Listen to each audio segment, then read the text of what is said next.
ह्याच्यात टाकतोय मोहरी. हे टाकल्यानंतर आपल्याला याच्यात टाकायचं किसलेला गूळ टाका किंवा गुळाचे असे पीसेस छोटे करून टाकायचे आपल्याला.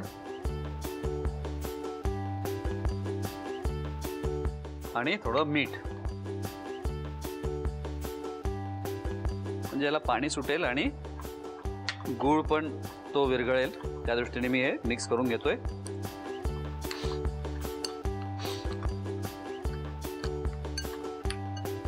बस याच्यात जाऊ देऊया सुक्या मिरच्या,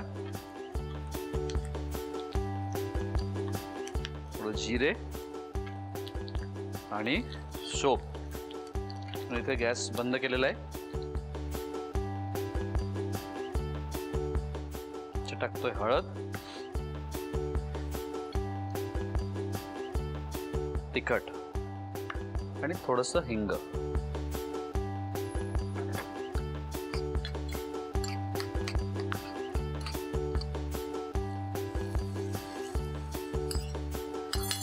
ती फोडणी याच्यात टाकायची आहे.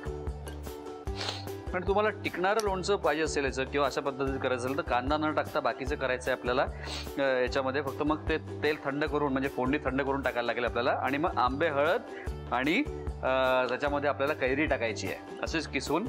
आणि मग त्याच्यात हे तेल थंड करून थोडंसं त्याच्यात टाकून नंतर ते आपल्याला व्यवस्थित थोडं टिकणारं तसं पण त्या पद्धतीने पण आपल्याला एक लोणचं म्हणा किंवा तक्कू म्हणा त्या प्रकारे पण आपल्याला ते करता येईल. याला आता मी मिक्स करून घेतोय फक्त. वाह, सगळ्या गोष्टी मिक्स झालेल्या आहेत आणि सगळे फ्लेवर, सगळा अरोमा मस्त यायला लागलेला आहे. ही कोशिंबीर एकदम जबरदस्त झालेली आहे. आपली जी रेसिपी आहे कैरी कांद्याची कोशिंबीर ही तयार झालेली आहे. तुम्ही साहित्य आणि कृती लिहून घ्या. कांदा कैरी कोशिंबीर बनवण्यासाठी लागणारं साहित्य: किसलेली कैरी, आंबे, हळद, चिरलेला कांदा, गूळ, लाल सुक्या मिरच्या, मोहरी, जिरं, हिंग, बडीशेप, हळद, लाल तिखट आणि मीठ. कृती: एका भांड्यामध्ये कांदा, किसलेली कैरी आणि चिरलेली आंबे, हळद घालून नीट मिसळून घ्यावं. नंतर त्यामध्ये गूळ आणि मीठ घालावं. एका फोडणी पात्रात तेल गरम करून त्यामध्ये मोहरी, लाल सुक्या मिरच्या, जिरं, बडीशेप, हळद, लाल तिखट आणि हिंग घालून तयार फोडणी कांदा कैरीच्या मिश्रणात घालावी आणि कोशिंबीर सर्व्ह करावी.